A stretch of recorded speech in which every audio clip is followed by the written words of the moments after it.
Hvala Jezus in Marija, dobrodošli vsi prijatelji pred televizijskimi ekrani v vaši domači oddaji Pot poti. Poseben pozdrav pa gre vsem bolnim, osamljenim, ostarelim in vsem, ki morda trpite na različnih boleznih. Na željo gledalcev oddaje Pot poti boste oddajo spremljali tudi tisti, ki ne slišite, in z nami je tudi vaš slovenjegraški duhovnik Peter Leskovar. Bog vas živi, gospod župnik Peter, vedno ste dobrodošli z nami v naši domači oddaji Pot poti. Pozdravljeni. Tudi vi in vsi gledalci in gledalke. Morda bi za tiste, ki ste prvič z nami, se našim gledalcem na kratko predstavili župnijo Svete Elizabete v Slovenj Gradcu. Mogoče samo osebno lahko povem, da je mi Peter, kakor bo že rečeno, pišem se Leskovar, prihajam iz družine, kjer smo bili 4 otroci, ata in mama, in sicer v Konjiški vasi v neposredni bližini znamenitega mesta Slovenske Konjice, ki ima zelo pomembno vlogo v zgodovini tudi Slovenije, seveda o tem, da je drugič, če bo potrebno. Naj povem, da sem ponosen na svoj rojstni kraj, na mamo in očeta, na brata in obe sestri, seveda tudi na vse druge, še posebej pa na domače župnijsko občestvo, ki ga je na svoj način posebno moj domači župnik, gospod Ivan Pajk, ki je žal že blago pokojni, pa sem prepričan, da zame in tudi za mnoge druge, s katerimi smo bili skupaj, še naprej prosim pri očetu, da bi bili zvesti svojemu poslanstvu in tudi svojemu dostojanstvu. Potem je pot vodila najprej v srednjo šolo, po osnovni šoli v domačem kraju v Maribor, od tam seveda v služenje vojaškega roka v Bilečo, od tam naprej seveda nazaj v Ljubljano na Teološko fakulteto, potem sem 3 leta po Ljubljani preživel na fakulteti v Mariboru, potem sem bil srednji kaplan v stolnici v Mariboru in od tam je pot vodila v Slovenj Gradec leta 1994 in sem zdaj tukaj že torej 15 leto. Toliko o tej poti, ki sem jo prehodil, seveda zelo na hitro, potem je bilo še malo namignjeno, naj bi predstavil tudi župnijo, v kateri sem. Župnija je mestna, se pravi, da ima pridih že mestnega čutenja, občutka življenja kot takega. Drugače je pa seveda tukaj po uradnih podatkih okoli 8000 prebivalcev tu v župniji kot taki. Seveda, če gremo pa mesto kot tako ima okoli 15 000 prebivalcev, kar pomeni, da je tukaj zelo živahno, veliko tudi mladih družin, otrok pri krstu, kakor tudi pri verouku, se nekje zdaj ustalilo pri številki 500, kar je seveda zelo lepo, tudi vsako leto je več rojstev, kakor sloves, se pravi pogrebov, kar pomeni, da je tudi ta trend zelo pozitiven in da mesto kot tako doživlja svoj mladostni čar, videz in nenazadnje tudi lepo perspektivo, kar seveda se teh čisto demografskih zadev tiče. Drugače pa seveda je mesto kot tako zelo povezano z življenjem Svete Elizabete. Že za časa svojega življenja bi po nekaterih podatkih naj bila tukaj, zanesljivih seveda nimamo, ampak so pa nekateri namigi, ki jasno spričujejo, da se je tukaj zadrževala, ker je bil tukaj njen stric. In to je bil oglejski patriarh Bertold IV., ki je leta 1251 dne v čast kot zadnje delo, ki ga je opravil na tem svetu, tudi posvetil cerkev, ki je seveda prava paša za oči, ne samo zaradi bogate dediščine, ampak tudi zaradi izredno globokega življenja, s katerim je Sveta Elizabeta v svojem času spregovorila. Mogoče bi prav o njej povedal par besed o njenem življenju. Rojena je bila 7. julija leta 1207 v kraju Šarospatak na Madžarskem. Že 4-letna je bila zaročena, kar pomeni, da je zapustila svoj dom, mamo in očeta in odšla mama Jera in oče Andrej v daljno Turingijo k svojemu bodočemu ženinu, ki je bil 7 let starejši, to je bil Ludvik Turingijski. Gre seveda za izredno ugledno rodbino, še bolj pa kraj, v katerem so bivali, gre za znameniti kraj Wartburg, ki ni seveda toliko kraj, je tudi, ampak gre bolj za eno izjemno graščino, ki tudi danes po mnogih stoletjih vsa prenovljena žari. Ko sem bil pred 2 leti v tem kraju, moram reči, da me je prevzel ta občutek veličastnosti že znotraj same arhitekture, kaj šele tistega življenja, ki se je takrat tam odvijalo, saj je znano, da je to bil eden izmed najbolj znamenitih centrov takratnega časa po celi Evropi in lahko si samo predstavljamo, kaj se je dogajalo, glede na vodiča, ki nam je te stvari, oziroma gospa je bila, ki nam je te stvari pripovedovala, si lahko samo nekako predstavljamo, kako živahno moralo biti. No in takem okolju ona živela, kjer je pa seveda blestela za svojim izrednim občutkom za ljudi v stiski. In bila seveda podprta z izredno plemenitim možem Ludvikom, ki je bil veliko oporo in pomoč in seveda smo lahko tega samo veseli, ko gledamo okolje, v katerem živela in nenazadnje, da je tudi sredi takega okolja zmogla in znala živeti na tisto življenje, po katerem se človek nekako vedno ozira in nenazadnje si tudi želi, da bi ga delček tudi samo resničil. Doživela je seveda veliko veselje pri 14 letih, kar je marsikoga od vas, ki sedaj to gledate in poslušate, nenavadno. Namreč, da se je takrat že poročila za svojim možem, ampak to je bilo včasih predvsem običaj. Nenazadnje, ko gledamo danes mlade, vidimo, da v tistih letih tudi sami krcvetijo in hlepenijo potem, da bi z nekom bili skupaj za stalno, za vekomaj, da bi se neskončno imeli radi in tako radi, da bi kar drugega res stisnili v eno čokolado, ne, dobro, pač upam, da razumete to prispodobo. Hočem reči, da nekako po vseh čutenjih, ki jih človek v tem mladostnem žaru doživlja, ni nič tako nenavadno čudnega, da se je tako zgodaj poročila. No, potem je rodila 3 otroke in doživela eno najhujših preizkušenj z smrtjo njenega moža Ludvika, ki je zelo podpiral. Jasno je po njegovi smrti bilo bolj ali manj očitno, da bo moralo oditi, kar se je tudi zgodilo, in je doživljala pravo kalvarijo s temi mali otroci, ko se je potikala po tistih krajih, tako rekoč iz enega kozolca na drugi kozolec, iz enega skedna na drugi skeden, kjer pač niso smeli sprejeti, tako nekako je bil jezen brat od moža in svak na njo in je seveda zaradi tega bilo zelo hudo in težko. Kasneje se je prav zaradi prijateljev, ki jih je imel mož, stanje spremenilo in potem so jih dali v približno 100 km oddaljenem Marburgu, eno posestvo, tudi eno stavbo, kjer je pa seveda potem zadevo dopolnila, naredila eno krasno bolnišnico v stilu njenega življenja, namreč, da je bila blizu najbolj ubogim ljudem, ki so bili v stiski, preizkušnjah, težavah.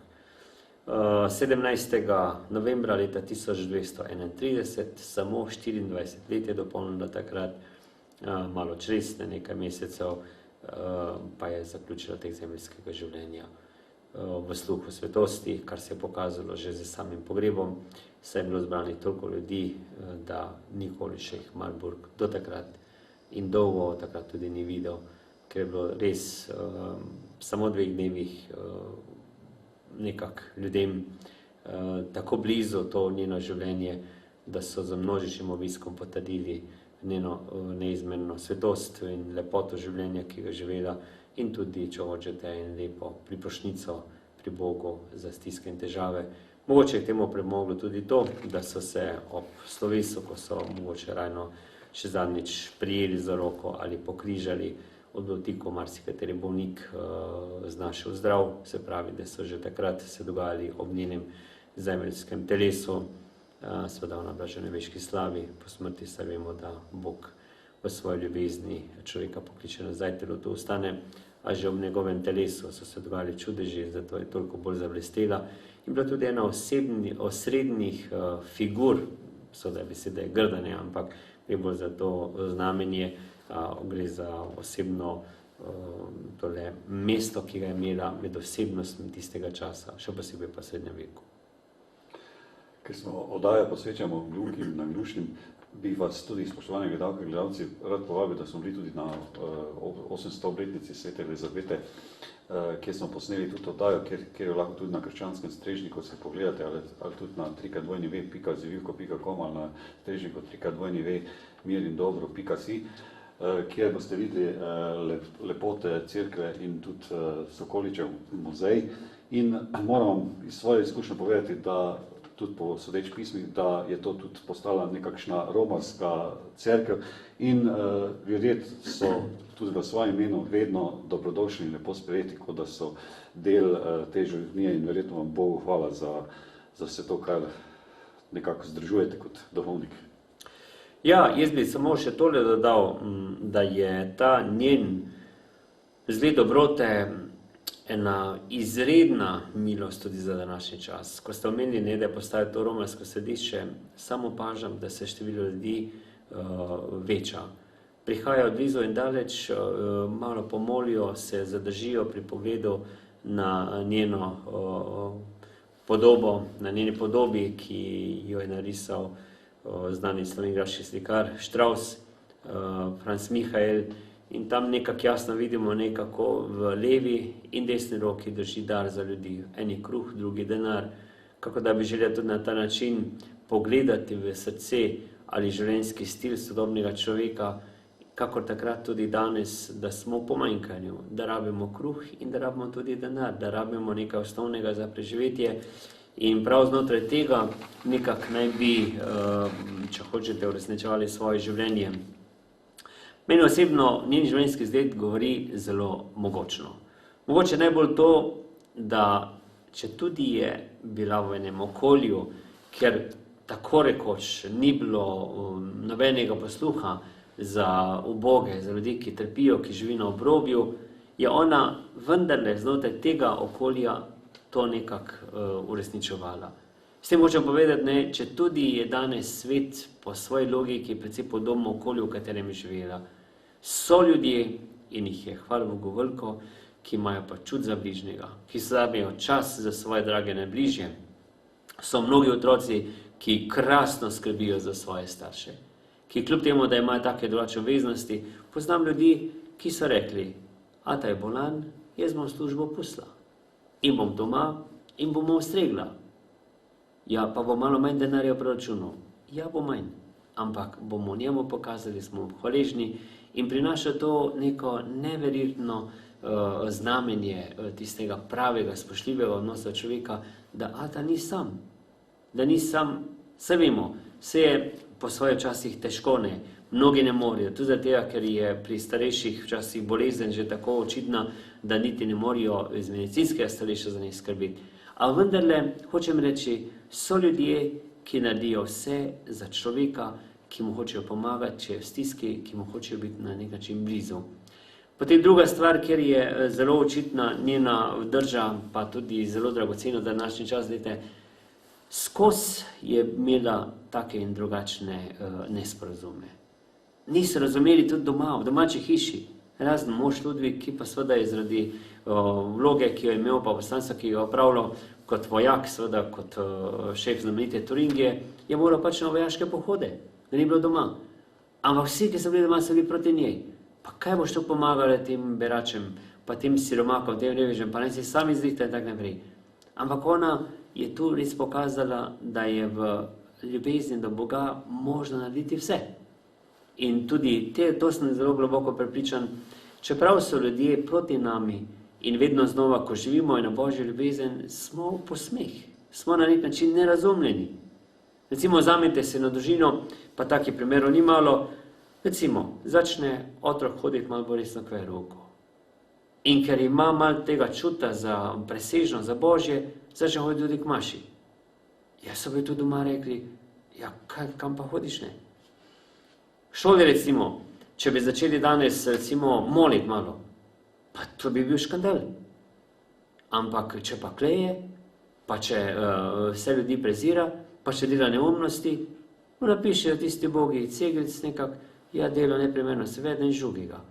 Mislim, hočem to reči, da je ena njena življenjska drža zelo, zelo dragocena, kot eno znamenje, da bi tudi mi, če tudi smo nerazumljeni zaradi enega lepega, kvalitetnega življenja, ustrajali v tem, da bi imeli več moči, da bi več vztrajnosti imeli in živeli lepo in pošteno in dobro in naravno in moralno čisto in drugače tudi lepo življenje. Teda je to nagovor. Seveda še jih je veliko več, ne bi zdaj vseh razlagal, ne. Posebej gotovo mene osebno nagovarja njena globoka povezanost z Bogom. Ne. Ta žena je ogromno molila. Ogromno, ne. Mi si težko predstavljamo, ampak izredna je bila v tej molitvi. In veste, kdo res iskreno moli, pravim iskreno, ne, da ni podbožnjakar, ne, ker nekateri se veliko radelajo, v resnici pa čez drugo. Ne.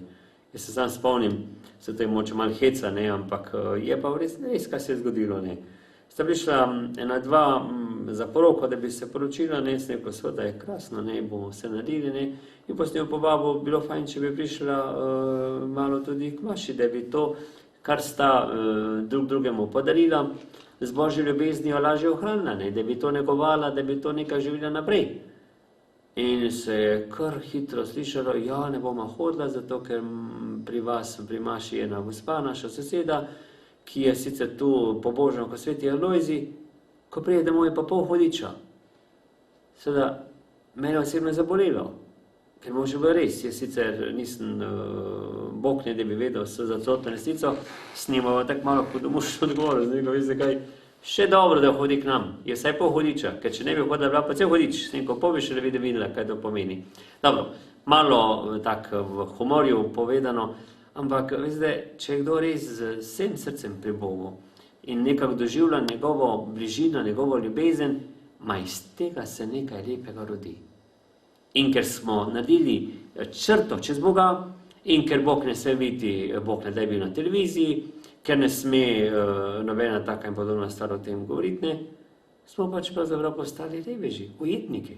Se danes recimo, toliko kot je danes recimo stanovanj, poudarjam praznih, in še dolgo ni bilo, pa nekateri nimajo kam iti stanovati. Zakaj? Ker ne znamo biti skupaj. In ker ni Boga, ljudje ne znajo biti skupaj. Ne znamo biti skupaj. Ne znamo drugega sprejeti, ker imamo take in take navade in zdaj nam seveda gre na jeter, na živce, ko bomo pustili v to. Samo gledajte, kam bomo prišli s tem? Zelo kratka je pot do konca. In zato je izredno važno, veste, ta njena ljubezen do Boga ima v sebi nosi eno fantastično sporočilo. Ne. Tu pred seboj imam recimo novo številko misijonskih obzorij, ker je že na samem uvodniku zelo jasno povedano, ne, en gospod z imenom Mathieu Paris, ki je bil 45 let v Malaviju, v Afriki, v znamenitem projektu Črpalka pomoč, je v znamenitem časniku Times, je v Timesu časniku objavil 27.12.2008, to se pravi lani tako rekoč po koncu leta, en tekst, ne, v katerem jasno govori, čeprav ateist, resnično verjamem, da Afrika potrebuje Boga. Zakaj to? Ko berete ta članek, človek ne more verjeti, kaj je pravzaprav prinesel Bog po teh misionarjih tej celini. In da pravzaprav edini projekti, ki laufajo v tej deželi, so ti, ki jo delajo misionarji. Zakaj? Ker nenehoma poudarjajo ljubezen do Boga, do Božje ljubezni, je tista, ki omogoča, da tisto, kar dobrega naredimo, tudi na nek način v življenju uresniči svoj ideal. In če bi imeli to pred seboj, potem bi verjetno marsikdaj v življenju drugače se stvari odvijale, bili bi naši odnosi nekoliko drugačni in zato je izredno pomembno, veste, recimo, da on kot ateist nam da eno zelo lepo pohvalo, eno spričevalo, kaj pravzaprav pomeni biti res z Bogom povezan in kako takrat dobrota kot taka rodi svoj sad. Zakaj je to on rekel? On je bil pri teh raznih nevladnih projektih in vladnih projektih Evrope in tudi Amerike v tej revni deželi in jasno, kaj se je dogajalo. Denar je bil, se lepo teh se so naredili skupaj, v resnici pa se nič ni spremenilo. Pri misionarjih je pa pristop čisto drugačen in pravi, da ta duša, ki jo prinaša krščanstvo, ima nekaj posebnega v sebi. Jaz vam vsem priporočam, da bi to prebrali, je to v teh misijonskih obzorjih, pa mislim, da bo še kje objavljeno, ker zelo jasno razodeva, kako nam ljubezen do Boga omogoča, da tisto, kar je lepo in dobro, tudi lažje uresničimo v življenju. Kako se kristjani pozdravljamo po krščansko?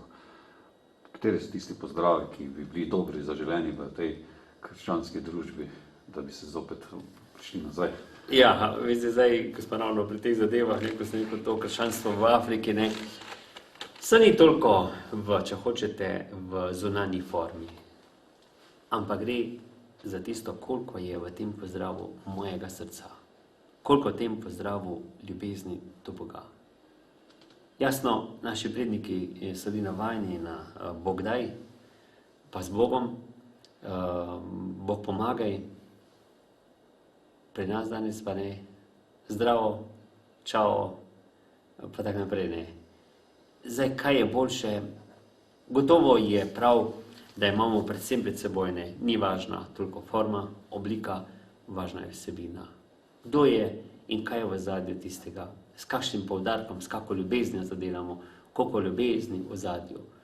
Jaz tudi, če hočete, ne, si upam vedno znova trditi. Saj ni vprašanje, molimo ali ne molimo, ker moli sam človek. Ampak vprašanje, komu molimo? Ker če molim k računalniku, mi bo pač računalnik dal, kar iščem. Če molim k avtomobilu, mi je avtomobil dal. Če molim, kaj se vem, k denarju, mi je on dal. Ampak njihova sposobnost dajanja je omejena. Medtem, ko pa molimo vsemogočnemu, njegova zmožnost dajanja pa ne omejena. In tem je pravzaprav, če hočete, en pomen tudi pozdravov, se ne zato, da bi zdaj ne imeli take strašno pobožene, da bi se kar si cedili, ko bi to poslušali, ne, ampak da to naredimo z res tistim človeškim, Bogu podobnim izrazom. Da je tu zadnji res ena lepota ljubezni, predanosti, ki človeka vedno znova preseneti. Se pravi, da gre za neko iskreno in spoštljivo pozdravljanje in druženje. Kdo je naš dobri Bog, čeprav nimamo časa, oziroma človek ne more ga zaobjetniti, povedati? In kje lahko vidimo Boga in ga srečamo na kratko?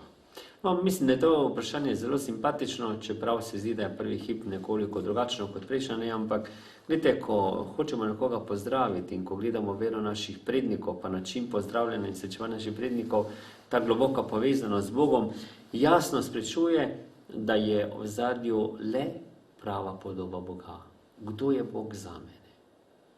Najidealnejši vzgled ali, če hočete, podoba je Jezus Kristus, ki je kot Bog stopil med nas kot človek in nam kot človek, nam blizu, našim rokam, nogam, našemu telesu, čustvom, čutenju, strastene, pokazal, da se znotraj tega rojeva resnica Boga.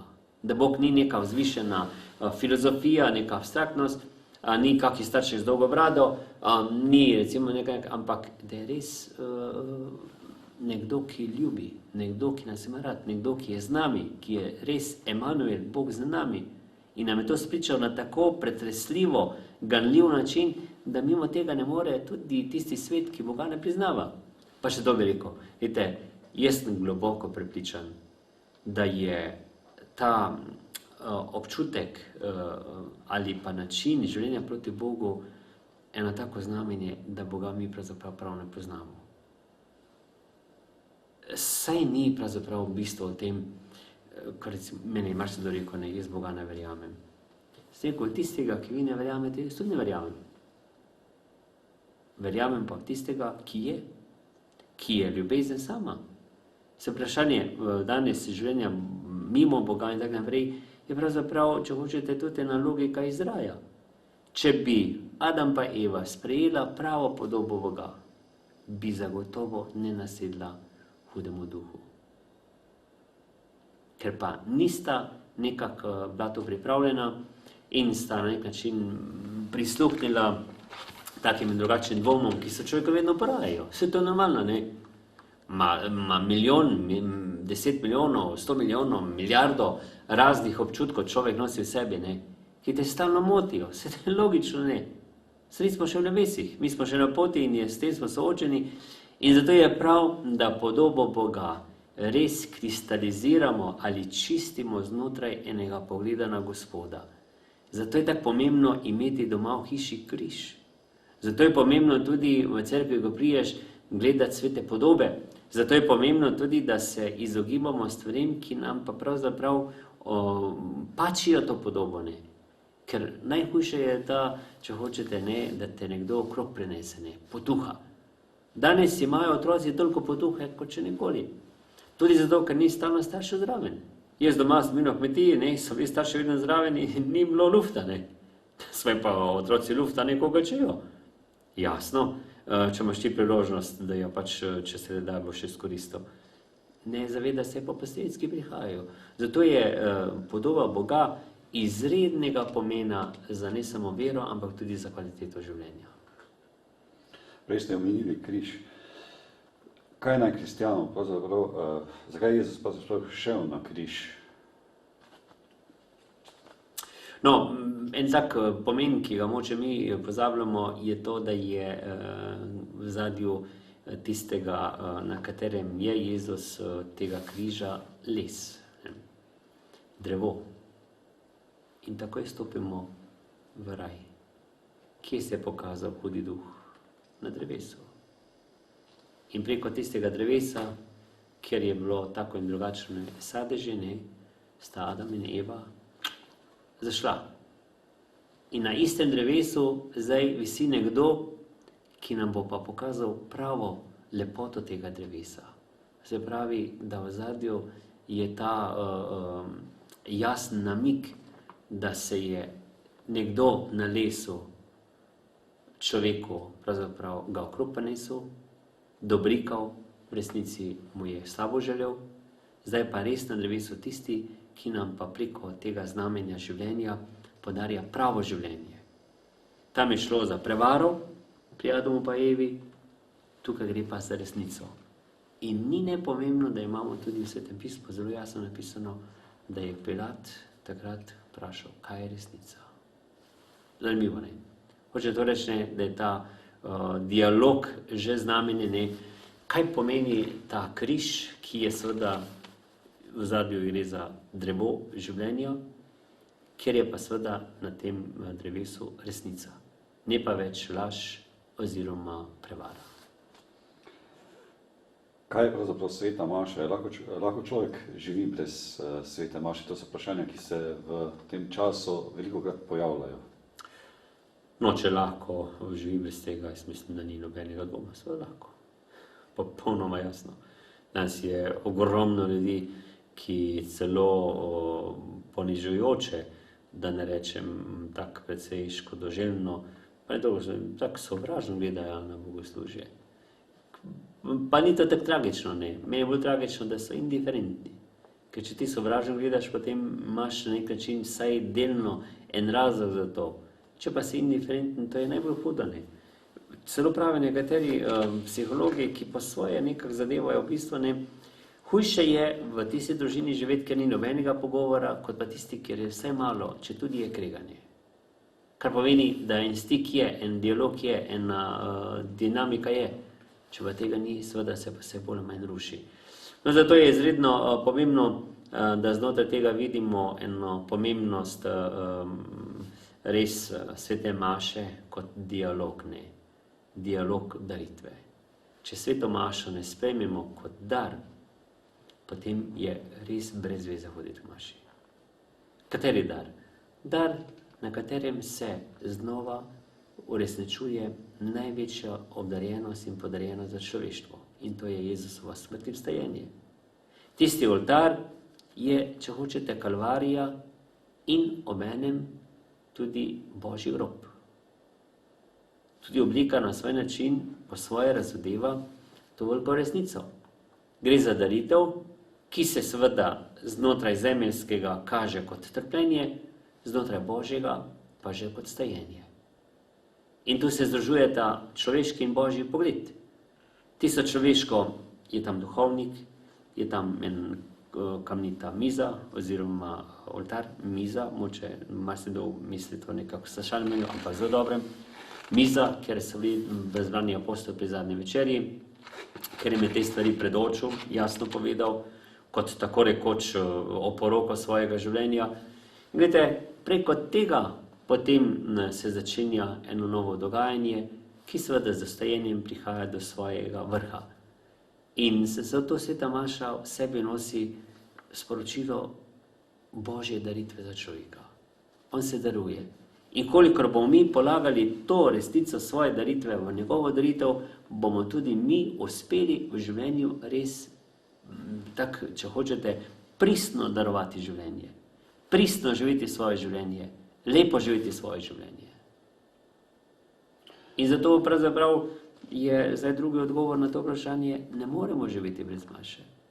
Prvi kristjani so to očitno povedali tudi, ko so jih zasliševali, in jaz menim, da je maša eno osrednjih znamen, ker človek res ljubi. Ker pa mi velikokrat res delamo eno napako in sicer smo precej egoistični glede daritve in ljubezni, zaradi tega se ta maša ne spregovori. Če pa ti recimo res hočeš nekomu, ki recimo v Afriki, ko mogoče tudi sliši za kakšno informacijo, pomagati, ma ni bolj idealne poti kakor maša. Zakaj? Ker boš prišel bolj čuteč, boš recimo se kakšni stvari odpovedal in za milostjo, ki ti jo Gospod daje, boš tudi ta dar nekomu dal, da bo nesel naprej. Zakaj je tedenska sveta maša krajša? Ali pridiga obvezna ali ni? Veste, to je nekaj takih čisto konkretnih navodil kongregacije za bogoslužje, ki jasno spričuje, da sveta maša lahko je 10 minut, kar se tudi da, lahko je pa tudi pol dneva, 12 ur skupaj, je isto veljavna.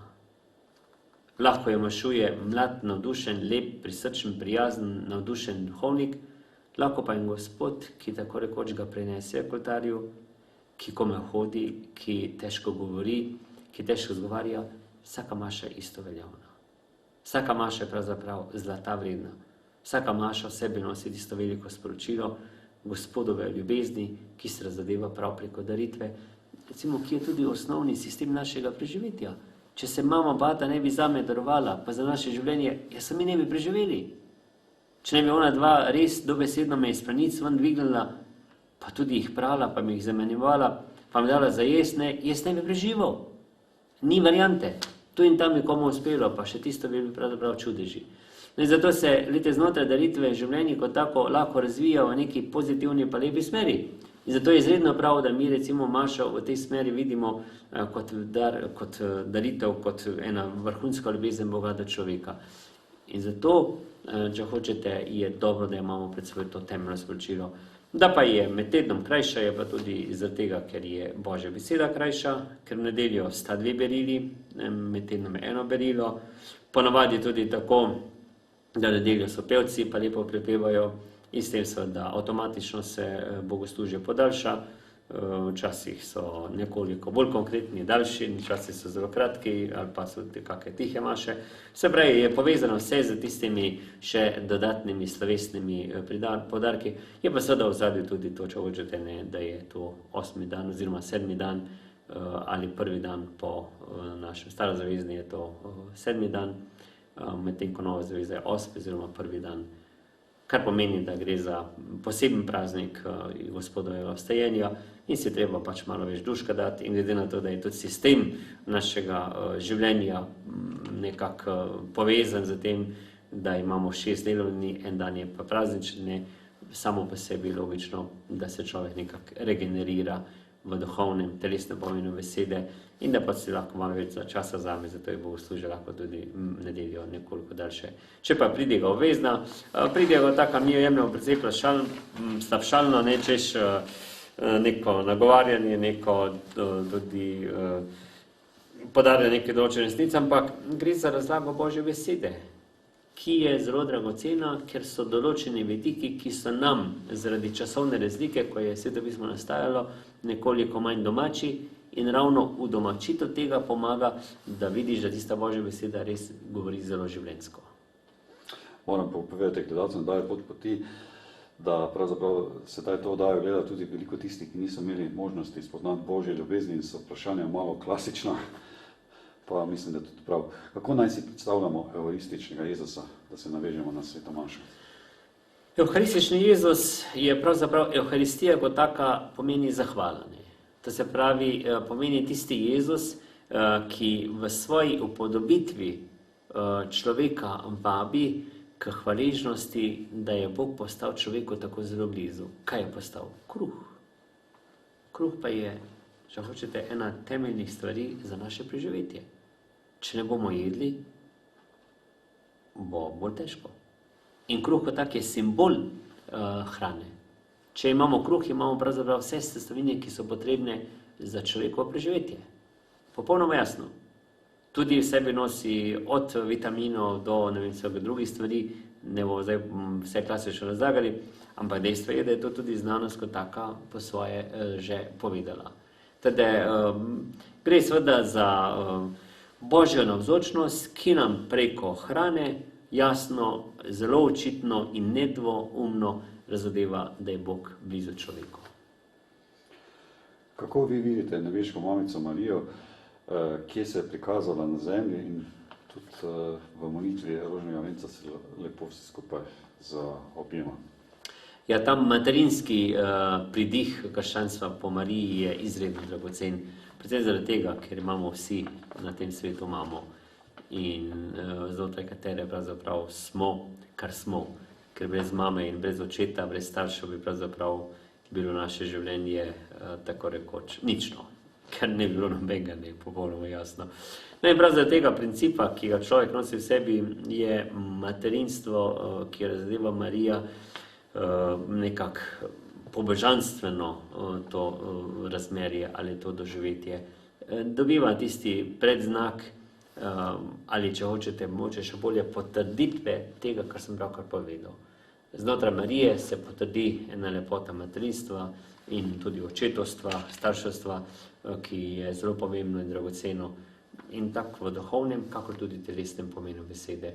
To se pravi znotraj čisto takih človeških dimenzij, kar se tiče pa njene vloge v zgodovini cerkve skozi stoletja, pa mislim, da treba govoriti. Če vzamemo samo Lourdes, Fatimo, Medžugorje, Brezje, Ptujska gora, Homec tu v neposrednji bližini in še na milijone in milijone Marijinih znamen, svetišč, ker se je res Bog na izredno lep, taki poglobljen način dotaknil človekovega bivanja. Kaj so šmarnice in kako si naj otrok doma postavi svoj majhen vrtaček? Šmarnice so ena lepa pobožnost, čast Marije. Veste, srne gre moče, včasih nekateri pač iz nekih razumsko upravičenih razlogov govorijo, da gre za neko malikovanje. Ampak gledajte, če imaš ti mamo res rad, zagotovo ji boš izkazal tudi kako pozornost. Ne boš ti stalno govoriti na nekomu, rad je imam po to, v resnici pa te prosim, mi pozdravila, pa ne v šone. Ali pa malo počastiš, ne, in ne boš drugače, ne. Zdaj pogledate zaljubljence, ne, ki me čakajo, ne, da si kako lepo besedico izrečejo, pa pošljajo. Veste, nekaj tega je, so šmarnice, ne.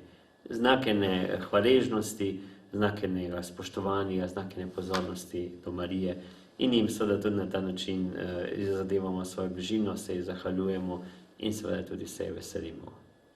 Teda šmarnice so pa zaradi, to če hočete, meseca maja, življenje kar nekje kipi, ne, če pogledamo naše travnike, polja, vinograda, ne, to je vse v neverjetnem razcvetu, po noči in po dnevi raste, ne.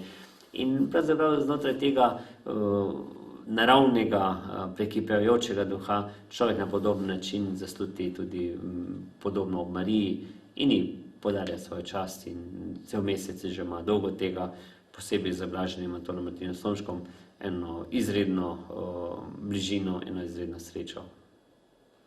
Komu bi moral biti zgled sveti Jožef, verjetno staršem oziroma očetom? Sveti Jožef, zdaj ko smo že pri Mariji, je seveda drugi pol tistega, kar človek kot tak rabi, ne. Veste, ta dvopolnost v življenju je izredno močna, ne. Že dan ima v sebi noč in dan, se pravi svetli del in temni del. Potem tudi znotraj te dvopolnosti se rojeva naše življenje. In mogoče smo včasih premalo pozorni na to, ne, dobro in slabo. Kaj je kača ponujala Adamu pa Evi, ne? Drevo spoznanja, ne? Da bi odkrila. Kaj bi odkrila? Ja, to zadnje, veste, ta princip dobro, slabo. Zdaj, danes je prava popularnost znotraj yin-yanga, ne, se pravi svetli in temni vidik življenja znotraj kitajske duhovne tradicije. Krasna zadeva. Ampak hočem to reči, ne, kako nam sveti Jožef znotraj tega govori kot princip združevanja, kot princip trdnosti, moči. In to se pravi, Jožef in Marija sta skupaj ena celota in prinašata skupaj tisto osnovo, na kateri tudi naše življenje kot tako, posebej odraščanje in tudi poslanstvo dobi eno krasno, eno res pomembno osnovo in temelj za naše življenje. Kdo so bili svetniki, čeprav v naših oddajah veliko govorimo o blaženju Antona Martina Slomško, ampak menim, da je vedno dobro, če jaz kakšno besedo omenimo. Svetniki, pravzaprav je to en tak zanimiv paradoks, ne? Če rečemo, da je bil nekdo svet. Potem imate tudi danes znotraj tega, je svet in je svet. So svetniki in so svetniki. Kaj hočem s tem reči? Ne? Da smo znotraj samega poimenovanja z to besedo večkrat soočeni in nenazadnje svet kot tak, ne? Že besedna igra po svoje veliko pove. Svetniki so tisti, veste, ki so življenje živeli z veliko začetnico, ki so se ga veselili, ki so se zavedali, da smo pač v Božjem naročju. In prav zaradi tega globokega soočanja z večno lepoto, z življenjem, z veliko začetnico, so lahko življenje, ki so ga živeli z neverjetnim žarom in tudi toplino. Katere sakramente pozna cerkev? Sveti krst, sveto virmo, sveto obhajilo ali evharistijo, potem sveto pokoro ali spoved, bolniško maziljenje, mašerško posvečenje in sveti zakon. Kaj je pravzaprav molitev in kako lahko pravzaprav molimo? Lahko v družini, lahko v... Molitev je pogovor z Bogom. Imate celo v definiciji, ene so nam moče bliže, druge nekoliko oddaljene. Od male Terezije, deteta Jezusa, do seveda Janeza od križa, do naših pametnih očetov, nenazadnje duhovnikov, ki so nas učili. Vsak na svoj način to interpretira, gre pa seveda za enostavno najbolj temeljni odnos življenja, ki je Bog človek. In se znotraj molitve potrjuje, blagoslavlja.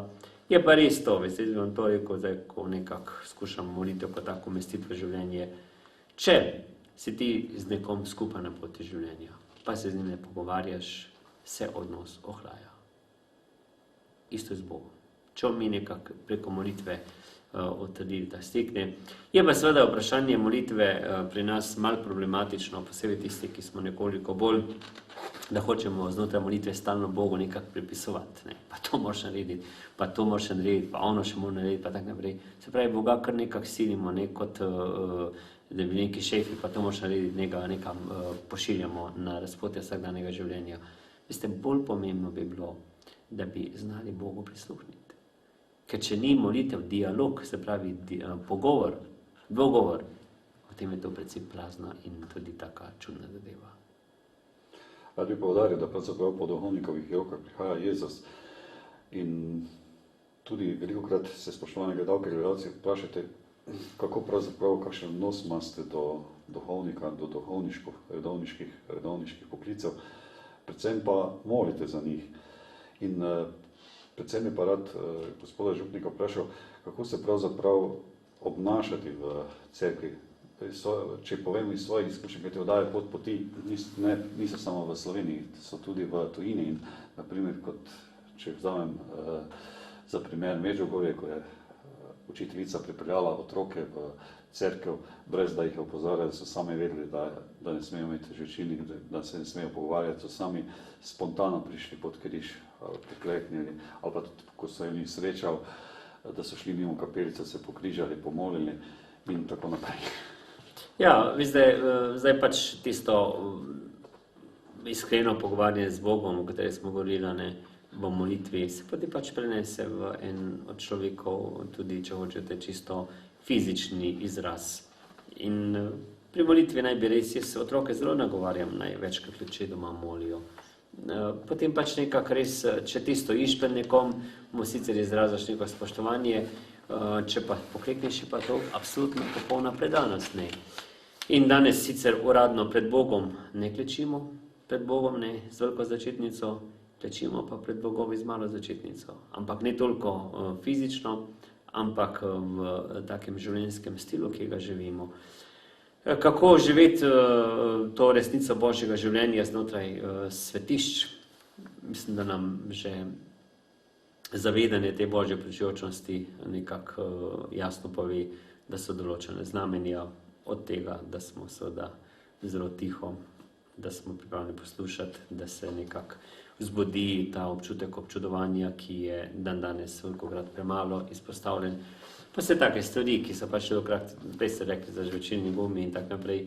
Včasih tudi je bilo, recimo pri meni doma, v soboto večer smo začeli se pripravljati že popoldne, ne, mašno obleko. Se pravi, da je tudi znotraj samega imidža ali če hočete stila bilo jasno vedeti, ne, da je pač sveta maša nekaj posebnega. Danes je tu malo nekako drugače, kar ne pomeni, da je slabše po svojem odnosu do Boga. Je pa res, da samo po sebi pa to na nek način onemogoča pristnejši občutek srečanja z Bogom. Ne. Tudi, če hočete, ne, ljudje smo na to zelo pozorni, kar vidimo. In recimo, če nekdo pri maši precej izzivalno oblečen, ne, pa ne moš greh, kaj se o Bogu misliti, ne, kako je dober in ljubezniv, ker se boš pač zaradi teh in drugih razlogov pač bolj osredotočil na tisto osebo, ki te za svojo zunanjostjo zelo imponira. Ne. Kar pomeni z drugimi besedami zelo dragoceno, da smo znotraj bogoslužja, pa znotraj seveda samega bogoslužnega prostora zelo korektni in dostojni. Morda bi povabila naše gledalce v romarsko svetišče Svete Elizabete v Slovenj Gradec in tudi za vse planince, kdaj imate svete maše? Med tednom imamo čisto vedno od zjutraj ob 7, pa zvečer ob pol 7. To je vedno, ni spremembe zimski letni čas, ampak vedno je ta ura, teda ni velikih težav pri orientaciji. V nedeljo pa tudi vedno isto, ne glede na poletje, zimo, je zmeraj zjutraj ob 8, 9 in 10 in zvečer ob 7, kakor sicer običajno med tednom. Prej sem tudi omenil Sopričev muzej, morda besedo dve in je se potrebno naročiti ali... Ja, Sopričev muzej je, kot se temu reče, ena taka blaga sled gospoda Jakoba Sopriča v našem mestu. Človek, ki je neizvisno zarisal koordinate svoje pričujočnosti v tem mestu in se vidi na vseh mogočih nivojih. Posebej pa seveda je ta povzetek razodet v samem muzeju. Seveda se je potrebno samo oglasiti po telefonu, pa se lahko rezervira čas in tudi, da jim pridem sam kaj povedati, ali pa recimo, če želijo, lahko tudi dobijo koga iz muzeja, ki z veseljem priskočijo na pomoč, da se tudi tisto, kar vidimo, nekoliko bolj vrednoti in potem lahko sporočilo tega bolj pa nese v vsakdanje življenje. Vesel sem, da tole oddajo smo posvetila gluhim in naglušnim. Kaj bi jim na koncu položili na srce? Ja, mogoče je ravno, zdaj pa smo bila na koncu pri gospodu Sopriču, nekak ta pogled v večno lepoto dragocen. Namreč on je imel, verjetno tudi zato, ker je bil doma v bližini Bleda, eno res lepo gledanje na življenje. In je prav za tem pogledom, z svojim potem nadaljnjim življenjem razkril, kako blizu nam je lepota Boga in kako prav je, da tako tudi razodevamo. Zakaj to omenjam?